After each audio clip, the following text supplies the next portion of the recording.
엄마와 함께하는 성경 공부 오늘의 말씀은 창세기 26장 23절 24절입니다.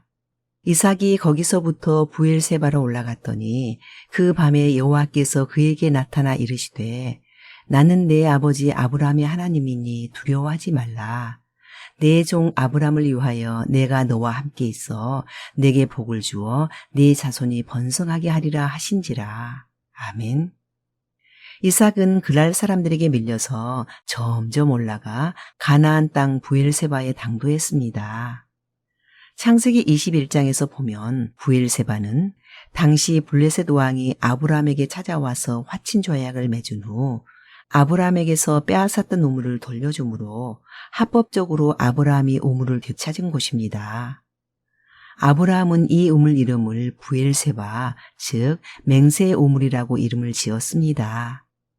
아브라함은 이 우물을 거점으로 이 땅을 주시겠다던 하나님의 약속이 이루어질 것을 믿었습니다. 세월이 지나 아브라함의 아들 이삭이 흉년을 만나고 애굽으로 가지 말라는 하나님의 말씀에 순종하여 그랄의 거류민으로 머물면서 그랄이 만족할 때까지 양보하며 쫓겨다니다가 아버지 아브라함이 거점으로 확보해 놓은 부엘세바로 다시 돌아온 것입니다.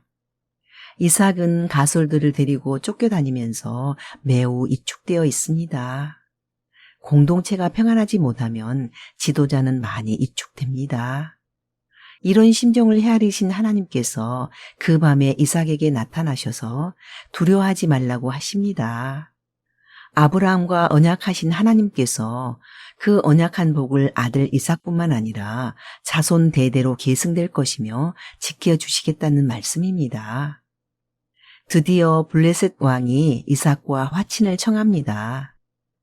이삭의 배후에 계신 하나님을 보았기 때문입니다.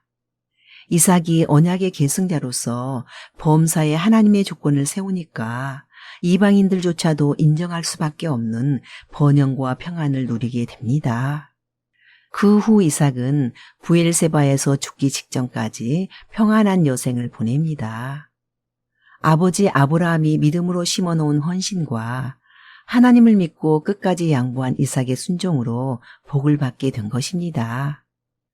하나님께서 애굽으로 내려가지 말라고 하셨을 때 이삭에게 품으셨던 하나님의 마음은 단지 그랄에서의 깜짝 번성이 아니라 아브라함에게 주셨던 언약의 수혜자가 되는 복이었습니다. 이렇게 된 것은 아버지 아브라함의 믿음의 성취입니다. 그 복을 받기 위해 이삭이 한 일은 하나님의 말씀에 순종하여 그랄에 머물면서 우물을 양보하고 후퇴를 거듭한 일뿐입니다. 이삭은 물질은 양보했지만 영적으로 풍성한 은혜를 받았습니다.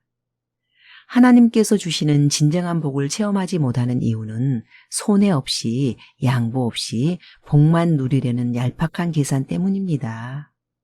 자신을 비우는 결단을 하지 않고는 하나님을 만나기 어렵습니다.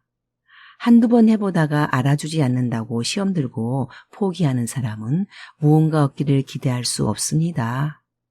믿음은 끝까지 인내하며 기다리는 것입니다. 만일 이삭이 우물을 빼앗기지 않으려고 그들과 서로 다투었더라면 결국 우물도 빼앗기고 자기 사람들도 다치고 하나님의 영광도 가려졌을 것입니다. 또 하나님과의 교통이 끊어지게 되고 더 이상 하나님의 복을 받지 못하였을 것입니다. 하나님과 끊어지고 우물 100개를 가진들 무슨 소용이 있겠습니까? 우리 교회가 개척 3년 만에 조그마한 부지를 구입하고 교회당을 지으려 했지만 바로 옆 땅을 임대하여 교회당을 지으려고 하는 큰 교회에 밀려서 어쩔 수 없이 그 땅을 다시 팔고 남의 건물 지하실을 임대하여 내려갔던 때가 있었습니다.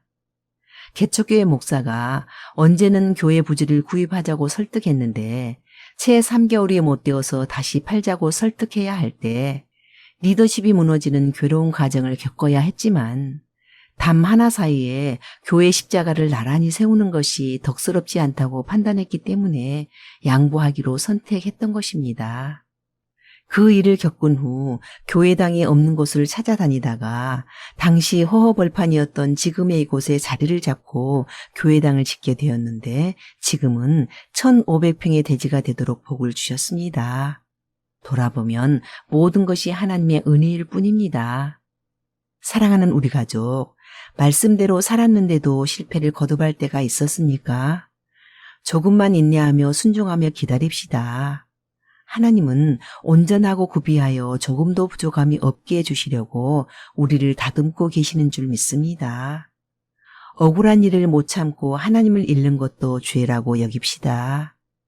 고난의 때일수록 신실한 믿음으로 살아서 이삭처럼 삶으로 하나님을 보여주며 살아갑시다. 아멘.